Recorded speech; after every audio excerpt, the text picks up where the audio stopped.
este es un debate donde la mayoría de los partidos van a intervenir. ¿Cierto? Y se prepara para que lo llamen el senador Roy Barreras. Gracias, presidente. Saludo a Por 30 minutos, senador. ministros y demás personas que asisten a este debate, las personas que lo están viendo por televisión también. En Colombia nos hemos gastado 30 años en procesos que intentan ponerle fin al conflicto armado, 30 años en el que con distintos modelos, como el que se aplicó en la década de 1980, durante el gobierno del presidente Belisario Betancur, luego en la década de 1990, en el gobierno del presidente César Gaviria, más adelante, a finales de la década de 1990, con el presidente Pastrana, y también en fechas más recientes, el proceso que tuvo lugar con las Autodefensas Unidas de Colombia, bajo el gobierno o los gobiernos del expresidente y hoy senador Álvaro Uribe. De esos procesos han quedado experiencias, realidades políticas y lecciones que aprender, y además parámetros de comparación sobre lo que significa adelantar un proceso de paz. Parte de lo que se hizo en La Habana durante 5 años se fundamentó precisamente en la lectura juiciosa de esas experiencias. Digo todo eso para que lo que a continuación voy a señalar se entienda también en clave de una perspectiva comparativa, porque el distinguido senador que me acaba de anteceder en la palabra pareciera partir de una serie de consideraciones sobre las cuales su entorno político no tuviera nada más que reproches, críticas, tergiversaciones que hacer. El actual proceso de paz es un proceso de paz que ha mostrado, en primer lugar, una gran fortaleza. Ha sobrevivido a numerosas crisis, tanto durante la etapa de negociación como en los tiempos más recientes, y ha demostrado una inmensa capacidad de aprender y resolver esas crisis. Ha mostrado una gran capacidad de participación democrática. A mí me parece absolutamente cínico decir que este proceso ha sido un proceso impuesto, un proceso no discutido, un proceso no codificado, no refrendado. Bueno, ya que hablamos de comparaciones, y esta es una importante, ¿cuántos procesos de refrendación hubo a esa larga acción de supuesta desmovilización de las Autodefensas Unidas de Colombia entre los años 2002 y 2008? Ninguna. El proceso que se lleva a cabo ha sido un proceso en el cual, además de una amplia deliberación, de procesos de refrendación, de discusión con los opositores del proceso, de diálogos, debates, discusiones en el Congreso de la República, en consejos y asambleas, en la Corte Constitucional, en las instancias internacionales, en los partidos políticos, en los gremios económicos. Además de todo eso, se ha podido asistir a una prolongada elaboración legislativa y constitucional de esos acuerdos. El primer hecho fundamental al evaluar esta implementación, que es el objeto de este debate, es constatar que el cese bilateral de hostilidades ha sido exitoso. La Organización de Naciones Unidas, el mecanismo de monitoreo y verificación informan que solamente hay 5 violaciones serias al cese bilateral de hostilidades. Y por supuesto, aquí habrá quien quiera poner en tela de juicio el Consejo de Seguridad de Naciones Unidas y el mecanismo que se ha creado, pero ese es el informe. Senador Duque, 5 violaciones durante los últimos 9 meses al cese de fuego y hostilidades que han declarado las FARC y el gobierno nacional. Bueno, volvamos al plano comparativo.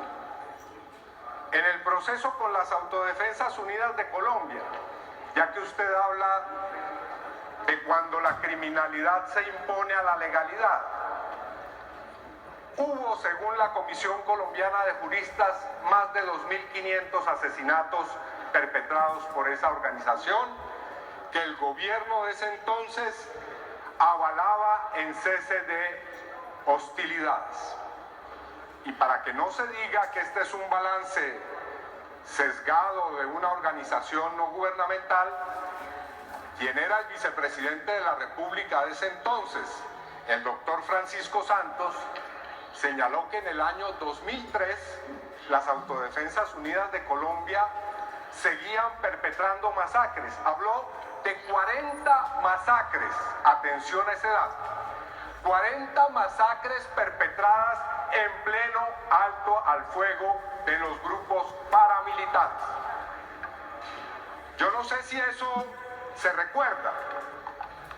Yo no sé si se recuerda las dificultades que tenía el entonces comisionado de paz Luis Carlos Restrepo para explicarle a la opinión pública que mientras el gobierno del hoy expresidente Álvaro Uribe señalaba que había un proceso exitoso con los grupos paramilitares, seguían perpetrando masacres como la de Chengue, Macayepo y El Salado. Tal vez eso no se recuerda, porque esa sí era una verdadera imposición y un verdadero imperio de la ilegalidad.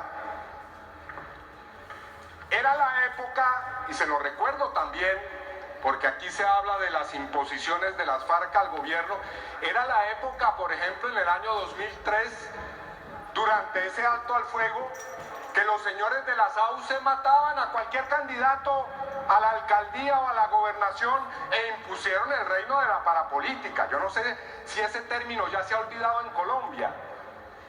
A través de numerosos pactos que se hacían mientras estaba discutiendo en la mesa de conversaciones con estos señores. ¿O es que no se acuerdan aquí de los pactos que se hicieron, no en una mesa de conversaciones, sino a espaldas del país en el Santa Fe de Ralito, y que eligieron aquí en esta corporación a más de 70 congresistas que hoy están todavía en la cárcel algunos?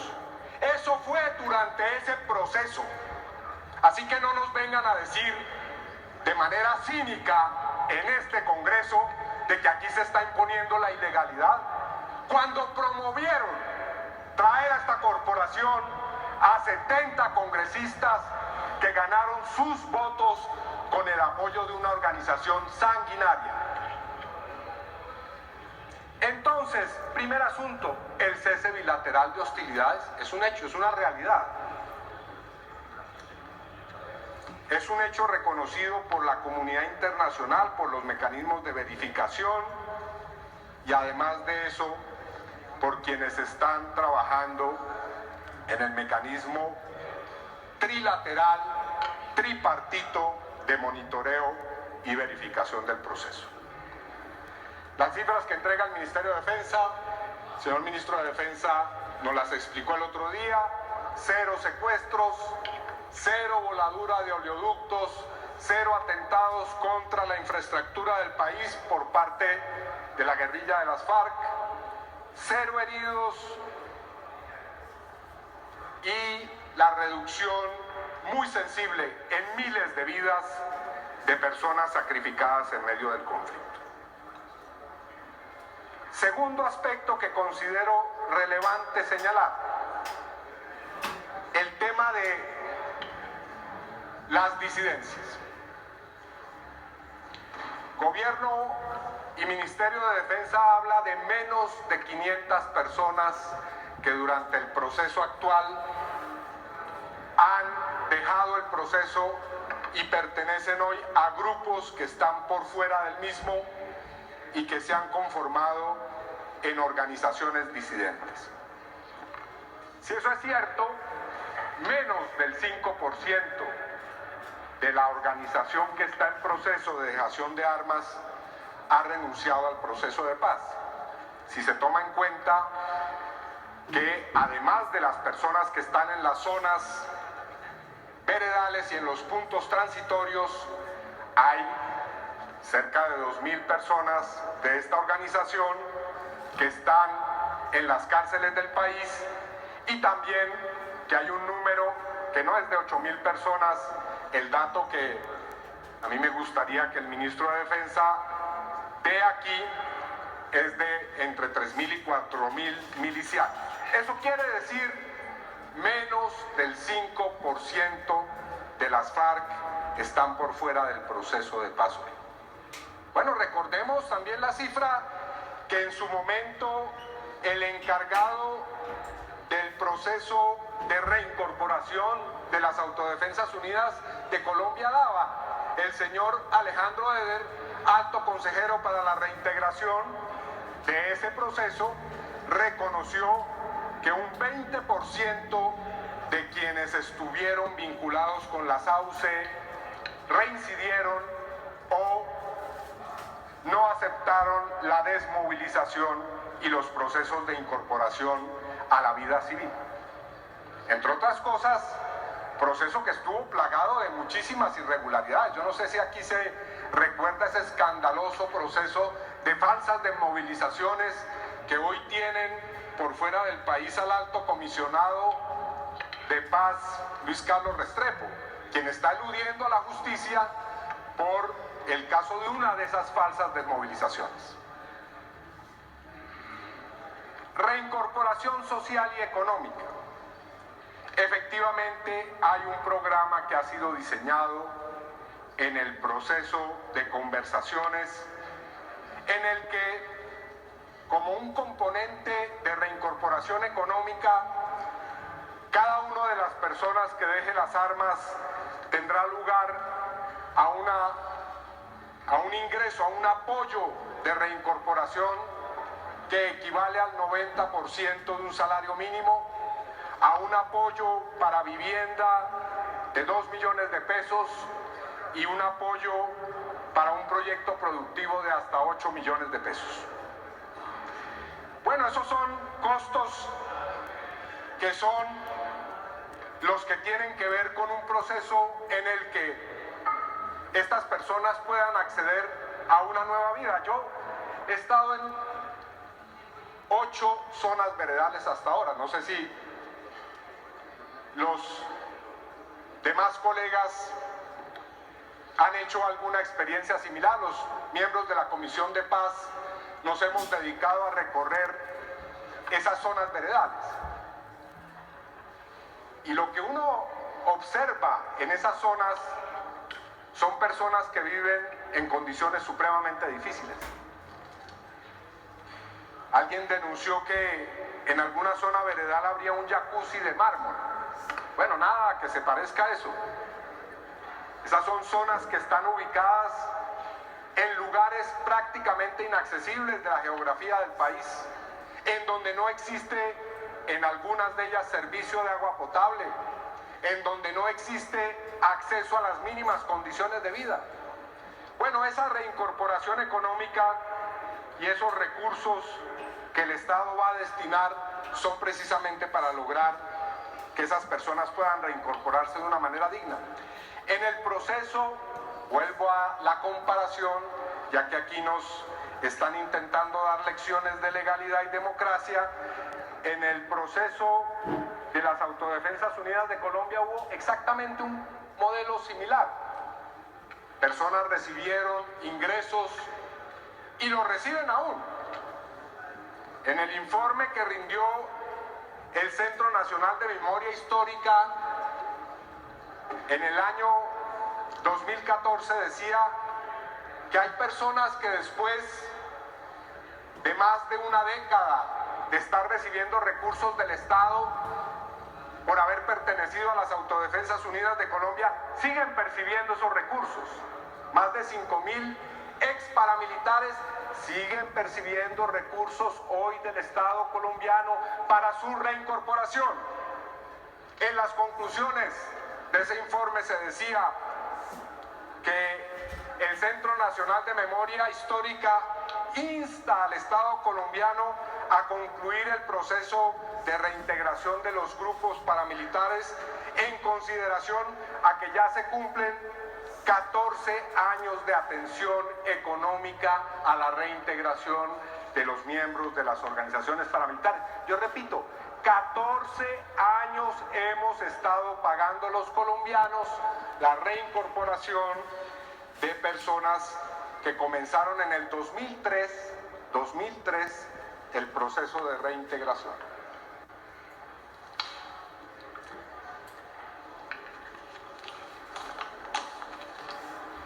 De ese tipo de afirmaciones,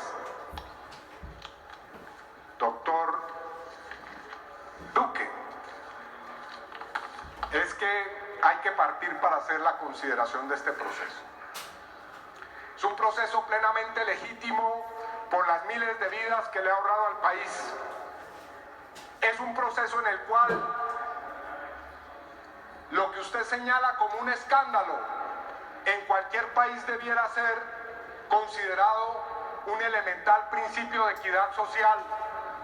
El destinar unos cuantos billones de pesos a que millones de personas que viven en la pobreza absoluta en este país puedan integrarse a la vida de la nación en condiciones dignas. Más de 300.000 personas que hoy sembran coca en este país no son criminales.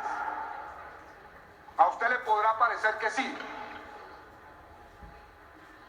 pero es muy curioso que aquí se hable de esos sembradores de coca, pero que no se hable de quienes se han logrado enriquecer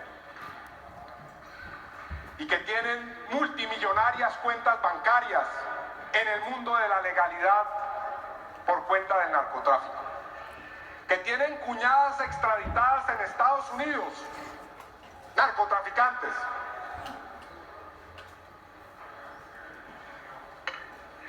Así que por supuesto que es necesaria una reforma rural integral en este país.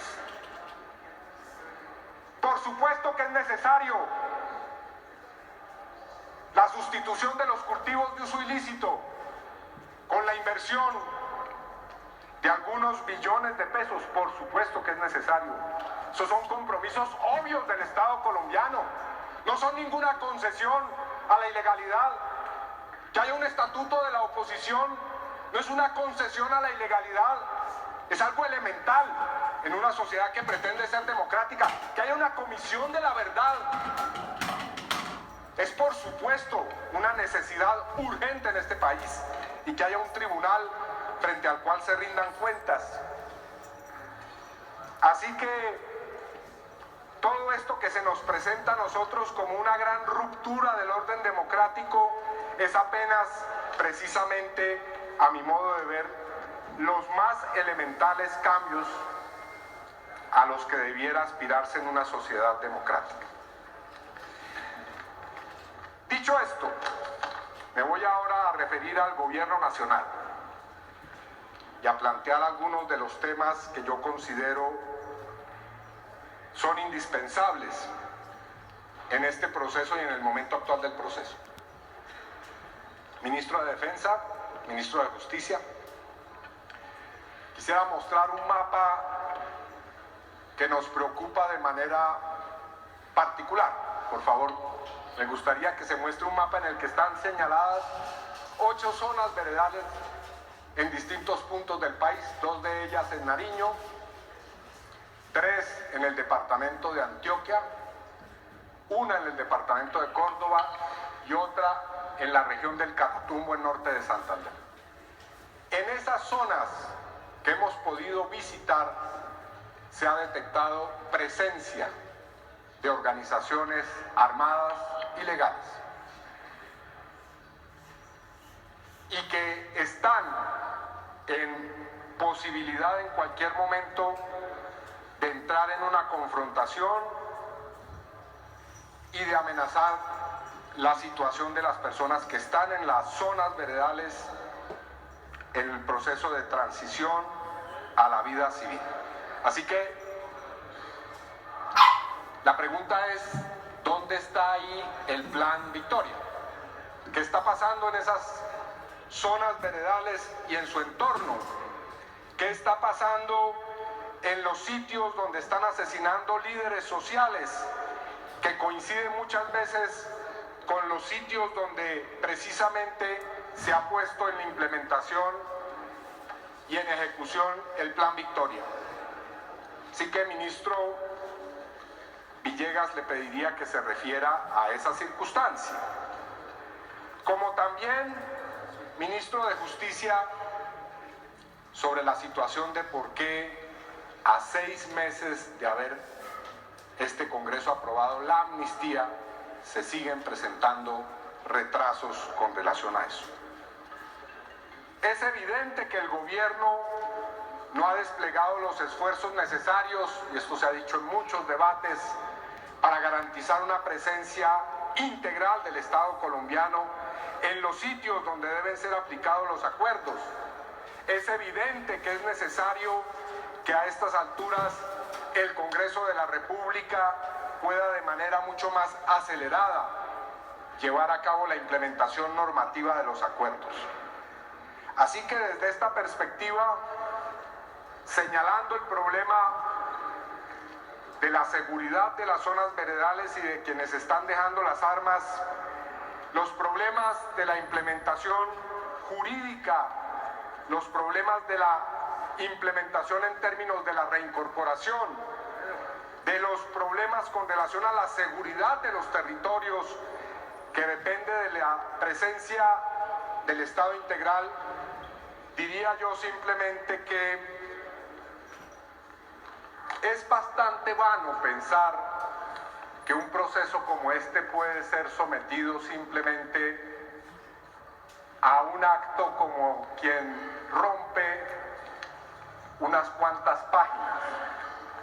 Hacer trizas el acuerdo de paz es imposible, porque la voluntad de quienes están en el proceso de dejación de armas, de quienes están en las fuerzas militares, están dándole un final al conflicto armado y poniéndole punto final a esa época sangrienta de nuestra historia. Yo diría, señor presidente, que el Congreso de la República debiera aceptar la invitación que hemos hecho a las comisiones de paz y hacer visitas desde todas las bancadas a las zonas veredales para poder constatar la realidad de lo que está ocurriendo en el proceso. Muchas gracias.